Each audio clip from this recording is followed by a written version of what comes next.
What I have here is a John Swain border pipe reed, and it plays just a little too hard. We can see we've got a pretty good gap between the reed blades. So I'm going to try and soften this reed up. And so what I've got here is some water I have just boiled.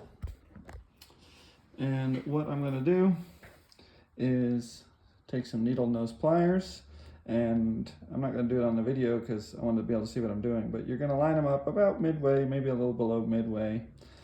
You're going to use the end of the needle nose plier, not down here deep. The reason why is because the reed blades are angled.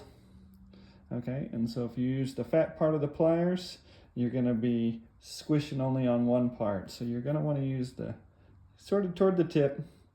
Okay, and then the other thing that's going to happen when you put it on here is you're going to want to make sure that both blades on one side fit into the same groove on the needle nose plier. You don't want one of these teeth to split that gap between the two blades. You want them in the same. So you'll have to sort of be watching as you do it, okay? So let me get it set up the way I want it.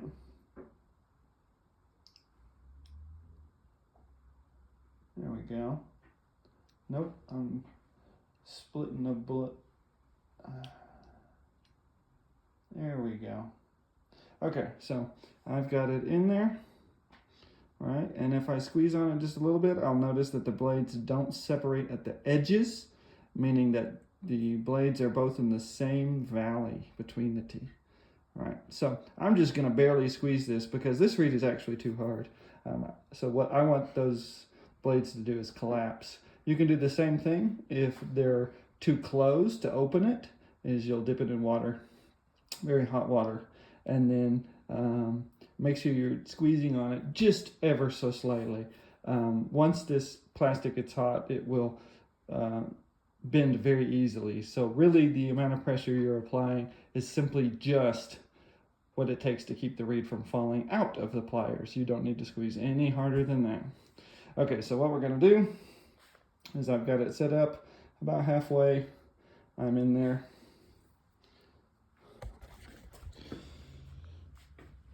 All right, and so then only dip in the blades up to the binding. It doesn't take long when you've got boiling hot water. This was bubbling just a minute ago, so it was boiling. We'll pull it out, and we can see that those blades have already started to close, right? And that was the goal for this reed because it was blowing too hard. Of course, some of that is occluded by the water that's in there. Blow some of that water out so we can get a better view of what that gap looks like right now. So there we go. So just a little further closed, and we'll let that cool, and then I'll grab a chanter and we can listen to what that sounds like.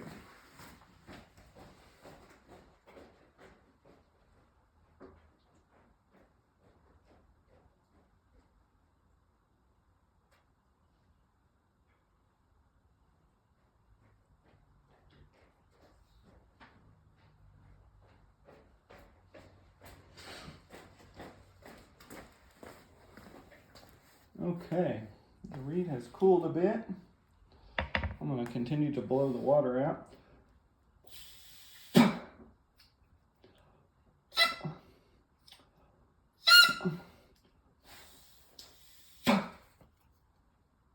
All right, so here's where we're at now. I'm honestly not sure if that's much more closed than it was before, but anyways, we shall see.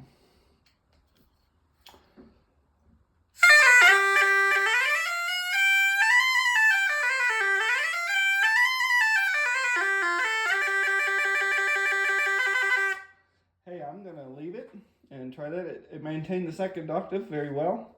And so I was struggling to stay in the second octave, but making it ever so slightly easier is helping it stay in the top octave without falling down. So we'll give that a go. But that's how I do it.